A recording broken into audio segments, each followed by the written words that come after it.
Շնորհակալություն, պարոն Նահապետյան, ես ուզում եմ, որ դուք կանգ առնեք 0038 գաղտնի հրամանին եւ դրա մասնակիցներին, դրա մանրամասներին, ընդհանրապես ինչ հրաման էր դա եւ արդյոք հետազոտել եք այդ հրամանը եւ դրա հիմնական կետերին, ինչպես է դա դրսևորվել։ Դուք ձեր խոսքում նշում եք մահերի մասին, ամբողջ էիք նշում ցուցարարներին։ Ճիշտ ասած, դրանք սովորական մահեր չեն, դրանք ուղղակի սպանություններ են, նաև մարդու իրավունքների Եվրոպական դատարանի այս որոշմամբ հստակ արձանագրվել է, որ ոչ թե առանձին գերատեսչություններ, ոստիկանություն կամ զինված ուժեր, դրանք այդ սպանությունները տեղի են ունեցել առանձին գերատեսչությունների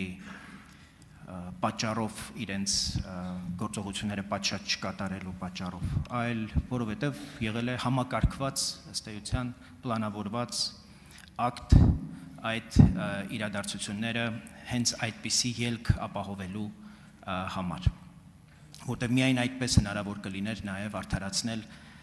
ուրեմն ռազմական դրության հայտարարումը եւ այո։ Հիմա ես կուզեի, որպեսզի կանգ առնեինք նրա վրա, որ Մարդու իրավունքների Եվրոպական դատարանը մեղավոր է ճանաչել Հայաստանի Հանրապետությանը, ինչը նշանակում է, որ ամբողջական համակարգը, նախագահ, վարչապետ, ազգային ժողովի նախագահ, գլխավոր դատախազ, դրանք բոլորը մեղավոր են։ Այս տրամաբանությամբ է գնում քննությունը, թե ոչ։ Շնորհակալություն, պարոն Բաբաջան։ Ձեր կողմից նշված գաղտնի հրամանի կազմման դրանում առնչություն ունեցող անձանց մասով իրականացվել է եւ ներկայում նույնպես իրականացում է բազմակողմանի եւ լրիվ քննություն։ Ինչ վերաբերում է մեղավոր անձանց, ապա